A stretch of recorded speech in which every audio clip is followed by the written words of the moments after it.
Well, thank you everyone for joining us. This is the 6th annual summit of the Northeast Carbon Monoxide Alliance. And we will turn it over to Dr. Olson to give you some introduction. The life of Zoom, whether you've gotten yourself unmuted or not. Can everyone see my screen? Okay. So welcome to what I figured out is the 5th annual Carbon Monoxide Alliance meeting.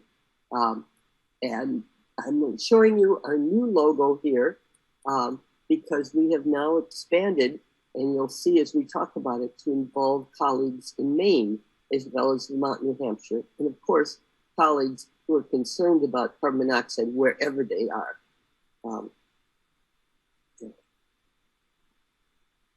So this is our former logo, as you can see, before we expanded. So we really have reached the next step of what we're doing.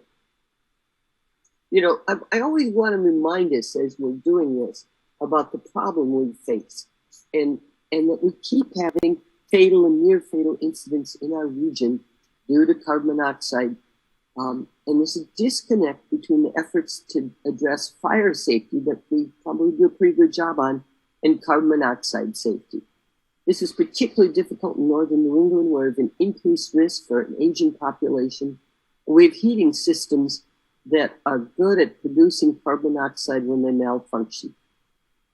In addition, as we start to have some frost finally, we recognize that we will get cold winter weather and storms will increase our use of generators. So this is a particularly timely year for us to think about it. I think November is carbon monoxide month, so it's a good month to get the word out. I'm trying to leave my slides on there. And my slides are, sorry, my slides are being stuck, but I'm trying to figure out how to do it.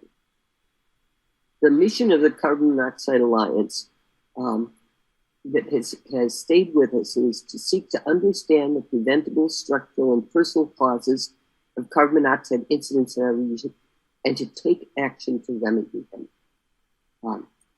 The members of the Alliance involve participants from who are active in their current jobs or in their past jobs around addressing carbon monoxide.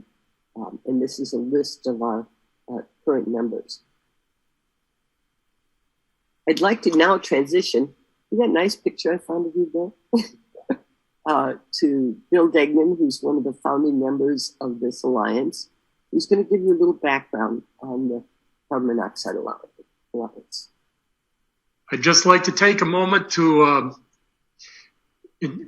invite you all to enjoy what's being presented today, and a lot of good detailed information is out there.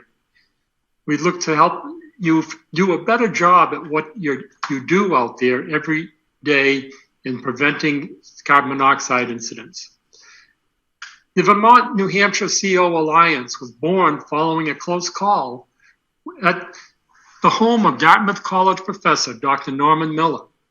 Being an educator, he was motivated to help prevent future CO incidents through education.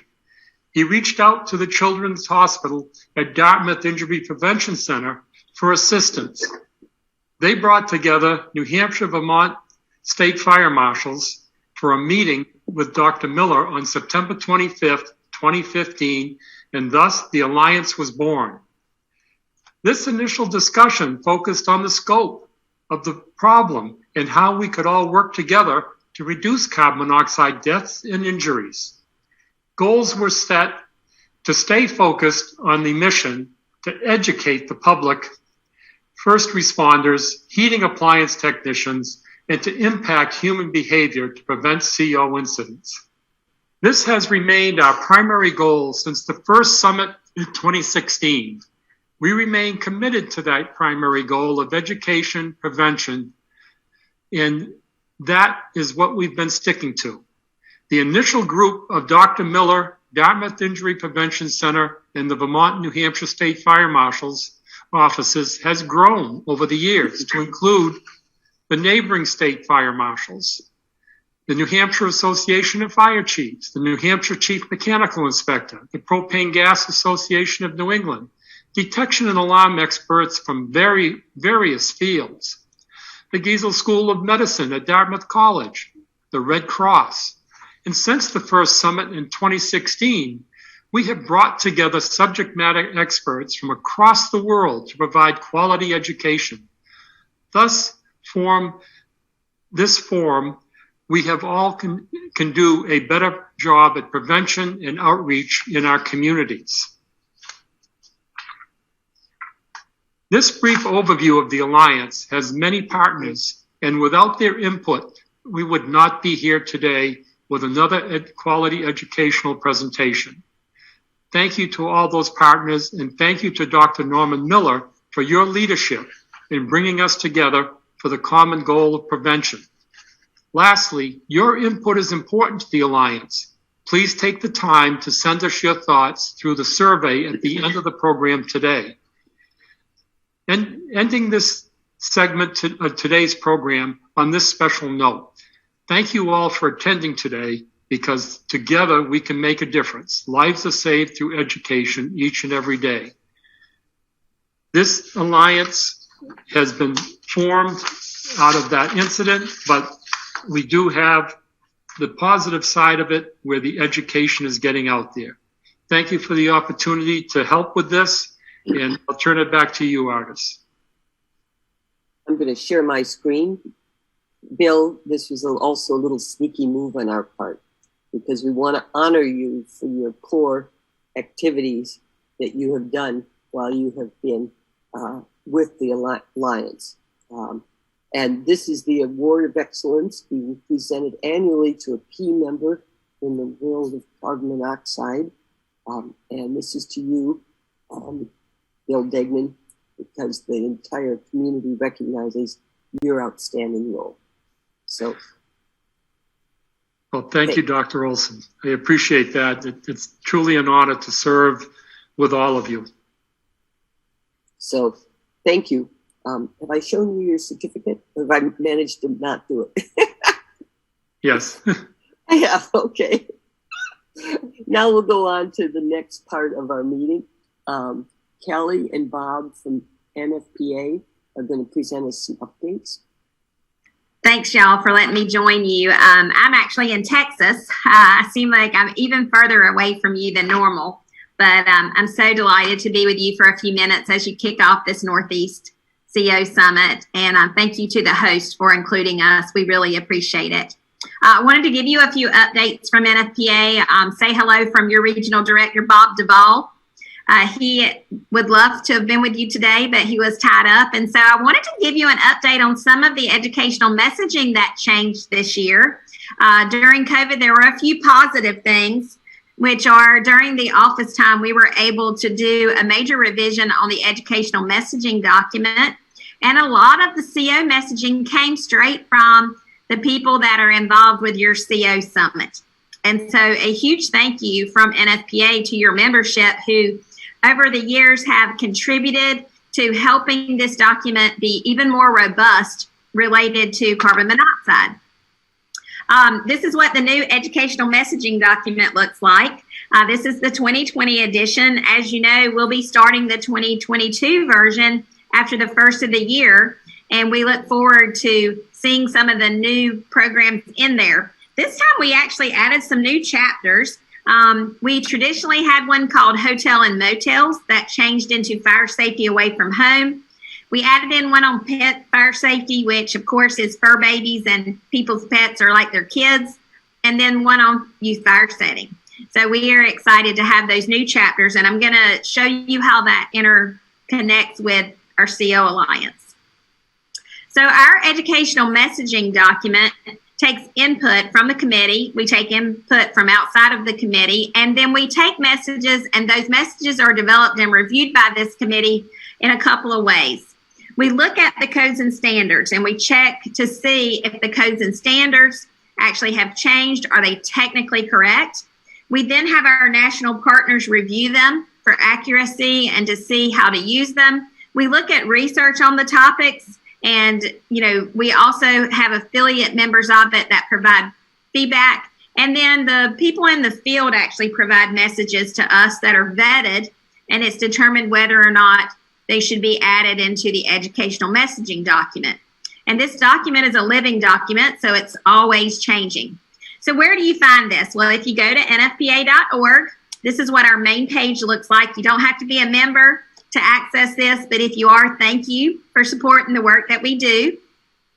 You can go to nfpa.org. Then you're going to see public education, and you'll find the educational messaging document there. When you click on it, it's going to pull up the screen and it'll say download the educational messaging document. And I can tell you that I actually am old school, so I have a physical copy that I always keep with me. And I gave this to some folks here in Texas, and they were thrilled to have a physical copy. It's camera ready, so you can print it out and use it. But you can also have a PDF version to keep on your desktop so you can check yourself. And I would say that as we're talking about carbon monoxide, it's always a good idea to go through and read the messaging and make sure we're putting out consistent messaging.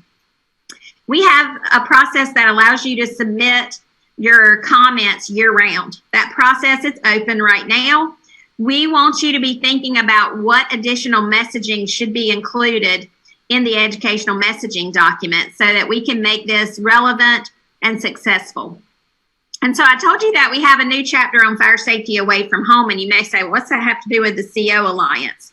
Well, it has to do with you because hotels and motels are in there, peer-to-peer hospitality are in there, and both of those have CO hazards. And we know that we should be connecting the dots and informing the public about their need to have a CO alarm that they either travel with to check to make sure there's ones available. And, you know, I travel with one, and I take every opportunity to tell people that I carry on my luggage. I carry it with me. I open my suitcase up, and I have a CO alarm every time I travel for vacation with my family or for work. Because of the work y'all been doing, I am a huge ambassador of the need for CO awareness and how important this issue is, and several of my colleagues are as well. Also, we talk about motorhomes and campers and recreational vehicles. We have had some really tragic things occur with motorhomes and campers from generator usage with it. And so we talk about the need even in those type things. And COVID just amplified this because a lot of people were quarantining in motorhomes and campers to be away from their families. They certainly didn't realize it, but with flu season coming up, I know all of us are really worried that sometimes people can mistake the flu for CO poisoning. So how do we make sure people know about the hazards and are prepared? And then in that chapter is safety in other places and car fire safety, and I'm not going to focus on them. So hotels and motels, what was added? Well, we always had smoke alarms in there, but now we added a section that says check to see if they have carbon monoxide alarms. And hold on one second. I've got to admit some people into the meeting, so I'm double timing y'all. We added CO alarms, and we have so many champions. I know Jeannie Williams is one of those champions, and the Jenkins family, their family have been champions for this. But we are really talking to people about the need when you stay in a motel or a hotel to have a CO alarm. And that is because there have been so many tragedies that have occurred. And we feel like we need to be getting this messaging out. And then we have, of course, when we start talking about peer-to-peer hospitality, that would be your vacation rental by owner. It's going to be Airbnbs. It's going to be all the times that people rent out their homes. But we know that we also have to talk to them about CO, smoke alarms, cooking, fire extinguishers, having an escape plan.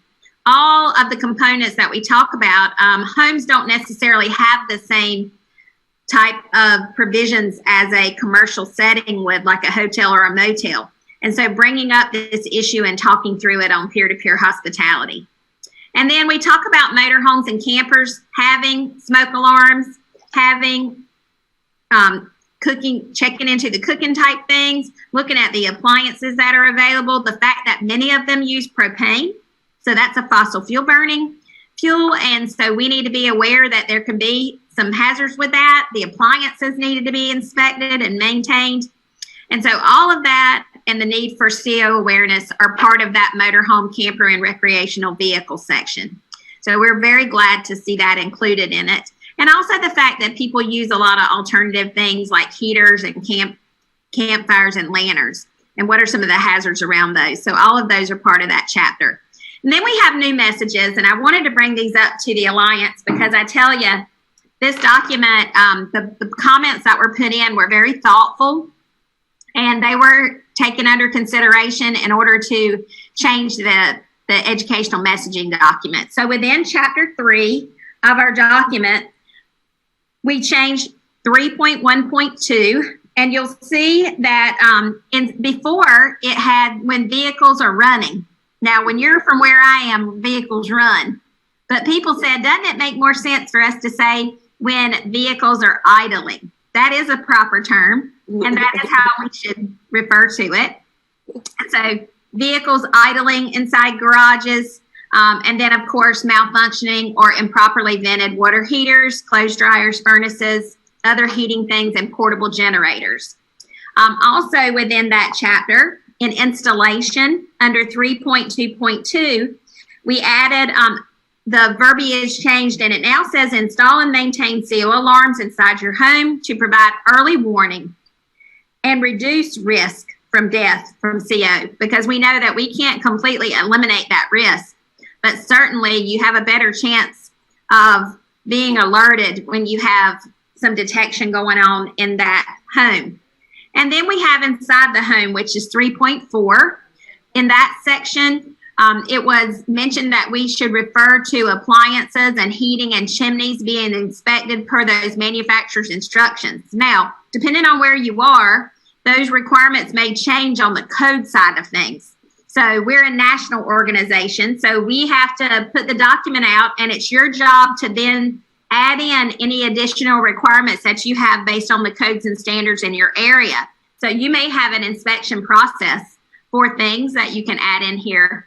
And then 3.4.2, this is one that came up, was before using a fireplace to open the damper for proper ventilation. When finished, leave that damper open until the fire is completely extinguished to prevent the smoke and gases generated by those embers from entering the home. That was one that was entered in on a comment. The committee said, absolutely, what a great point. And so you'll see that our documents are all being updated to reflect the changes that have occurred in the educational messaging document. And then one that is a huge issue, there's going to be some expansion of this. So currently we talk about portable generators, but now we are seeing, especially in places like Louisiana, where they've had natural disasters that have extended long beyond 3 and 4 days. They have generators running for 20 and 30 days. The CPSC is involved in this conversation about for stationary generators, even though there is a placement distance, when they run for that long, are there things that need to be taken into account? But one of my most exciting things that I saw during this, and I saw that Scott Ayers is on the CO Alliance, but for a long time, it's been asked if the distance for putting portable generators was going to be expanded. NFPA's code said 5 feet. CPSC has been saying through their data and information that it should be 20 feet. And I'm so happy to tell you that for use of portable generators in areas at least 20 feet from any door, window, or opening, and that you measure that distance from the generator to the building. So we are thrilled that that distance was expanded for portable generators. We also added in, based on comments, if you're buying or renting a portable generator, to choose one from a testing lab, because we want to make sure that from a product safety perspective, it has been tested. And another one that came in was 3.7.6, and that was do not stand or sit downwind of this generator exhaust, because that exhaust can actually, by inhaling it, it can be toxic and deadly. That also came from our comments. And then boating and marina, as you know, we were having drownings that were occurring, and people thought, oh, they just drowned. Well, they found out they were actually poisoned by CO when boats were running. So we actually moved the boating and marina safety section is highlighted in CO, and it is also in the electrical safety chapter. So we have a safety tip sheet that looks at marina and boating safety, and you'll see that CO is addressed both within the CO section for boating and marina, and then you'll also find it on electrical safety. So these are things, 3.8.4, do not swim near the exhaust vents, to install CO alarms inside the boat and to test them, but all of those address CO, to choose an alarm from a testing lab, and if your alarm goes off, to move to fresh air, because we know if it goes off, there's a deadly hazard. And then I wanted to just mention to y'all that there were some changes, and with Thanksgiving coming up, we have finally got some options for turkey frying that can be safer than doing it the traditional way. And so I wanted to tell you, it was a big deal that NFPA actually had some alternatives to turkey frying. There's these little self-contained ones, there's infrared fryers, and there's all kinds of new technology, including air fryers, so you can have fried turkey and not with just oil and a big turkey in a pot. So there are some safer alternatives for your turkey frying, because I'm sure in the coming weeks we're all going to be eating some turkey. So I threw that one in there. It's a little extra. Sorry about that, Michael and Mary and Artis. Also in the heating chapter, we added in fuel burning space heaters, and some of the newer models of these unvented gas fired space heaters, they have oxygen depletion sensors, and that's a little different than a CO alarm on it. And it detects that there's a reduction in oxygen in the air. And so we know that they can produce CO, they can produce carbon dioxide and nitrogen dioxide. And so we always recommend that you only use these as emergency heat, and that you choose something that is a vented gas heater, vented wood stove, or electric heater if you're going to be using it for a long amount of time. So that's one of the changes we saw. And then I just wanted to mention to you, we have all these great messages. We want you to take the messaging, look at it, review it, put in comment to us for consideration. And then all of our materials, and these are just some of the materials we developed from that educational messaging document, are in here. We have translated materials, easy to read. The U.S. Fire Administration has pictographs, which are great if you have refugee populations. They have ones for CO, great materials that go along with it. And then we have easy to read materials. We have lesson plans that you can grab on CO and also on CO alarms. And so we hope that you'll go online to nfpa.org, go to public education and lesson plans. We have messaging for kids, and one of the things that's being discussed is talking about CO with children. Like we talk about smoke alarms, adding in about CO alarms. I can tell you that my kids know that when we travel, we have a CO alarm. We talk about it. I do this.